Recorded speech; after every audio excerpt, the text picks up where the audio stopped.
Merci Monsieur le Président, Monsieur le Ministre, chers collègues rapporteurs et auteurs de cette proposition de loi, chers collègues. Nous examinons ce soir en séance une proposition de loi relative au renforcement de la sûreté des transports. Il s'agit déjà de la troisième en quelques années après la loi Savary de 2016 et la loi sécurité globale en 2021. Je regrette le choix du véhicule législatif utilisé qui ne nous permet pas d'appuyer nos débats sur une étude d'impact ou sur un avis du Conseil d'État. Ce n'est pas un détail tant les multiples dispositions risquent de bouleverser le quotidien de millions d'usagers des transports en commun et du rail. Nous débattons dans un contexte sécuritaire tendu, quelques jours après l'attaque au couteau en gare de Lyon qui a fait malheureusement plusieurs blessés. À cela s'ajoute l'ouverture prochaine des Jeux Olympiques et Paralympiques de Paris où nous accueillerons 15 millions de visiteurs en région Île-de-France. Les transports en commun seront donc particulièrement scrutés. Mais cette réalité ne peut pas tout justifier. Ce texte, malheureusement, est moins un projet de loi qu'un catalogue de mesures à objectifs distincts. Prévention du risque terroriste, lutte contre les incivilités ou encore lutte contre la fraude. On passe d'un article à l'autre sans cohérence globale. Ces sujets auraient pourtant mérité davantage de considération. De plus, sous couvert d'efficacité, cette proposition de loi acte une nouvelle fois le désengagement de l'État du domaine de la sécurité, secteur pourtant régalien par excellence. Désormais, sur décision du préfet de police, les agents de la SUGE ou du GPSR pourront réaliser des palpations préventives de sécurité et se verront attribuer un droit de poursuite des contrevenants. Les agents des sécurités privées ne sont pas des policiers ou des gendarmes. De quelle formation bénéficieront-ils pour appréhender ces nouvelles missions? Sur quelles données objectives un préfet prendra-t-il la décision de ces mesures de palpation préventive?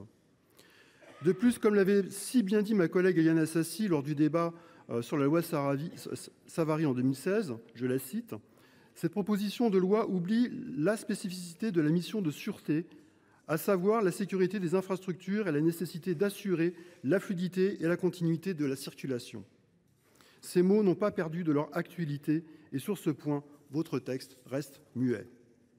Vous proposez aussi que le renforcement du continuum de sécurité repose sur les agents de police municipale, désormais autorisés par convention à accéder aux véhicules et aux espaces de transport.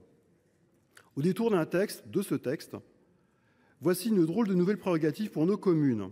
Avez-vous bien conscience, chers collègues, que nos polices municipales sont diverses et territorialisées? Comment sera appliqué le pouvoir de police du maire dans des transports en commun, à moins que vous ne partiez déjà du principe que les trains resteront en gare, les usagers retenus à quai apprécieront. Je suis également inquiet de constater que ce texte autorise, sous couvert de mettre la technologie au service de la sûreté dans les transports, le recours à un traitement algorithmique des images issues des systèmes de vidéoprotection ou la captation du son dans les véhicules. Cela participe d'un mouvement vers une forme de sécurité prédictive fondée sur les seuils indicateurs de risque. Il est connu que ces dispositifs présentent des limites et des biais discutables. Il en va de même pour le fichage des auteurs d'infractions dans les transports, retoqué par le Conseil d'État en 2016, mais réintroduit ici sous une nouvelle rédaction. De plus, votre texte ne fait que durcir des sanctions, des délits dont les pratiques sont déjà sanctionnées par la loi.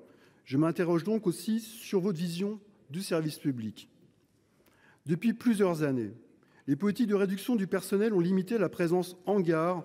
La plupart des guichets sont fermés quand ce ne sont pas les gares elles-mêmes, et que dire des conditions de transport qui se sont largement dégradées. Aussi, la première agression subie par les usagers des transports en commun chaque matin, c'est déjà l'état lamentable de saleté de nos trains, la promiscuité, les trains supprimés, les gens qui restent coincés dans les portiques. Et que dire du parcours du combattant que vivent les voyageurs avec leurs valises, ou encore les parents avec leurs poussettes. Cette situation crée un climat de tension propice à exacerber le sentiment d'insécurité. La priorité, c'est donc de réintroduire dans l'humain, dans nos gares et dans nos trains, au service du public, dans une approche positive et accueillante, et d'investir pour nos transports pour les rendre eux-mêmes positifs et accueillants. Nous sommes tous persuadés pourtant que la sécurité et la tranquillité publique dans les transports sont des sujets de société sensibles et importants. Ils sont aussi un gage de la transition nécessaire vers les modes de transport décarbonés. Il nous faut donc prendre le temps de débattre largement, avec sérieux, et éviter de créer des spécificités sécuritaires d'un espace public à l'autre. Pour toutes ces raisons, le groupe communiste et républicain citoyen et Kanaki votera contre ce texte. Merci. Merci, cher collègue. La parole est à présent à notre collègue Véronique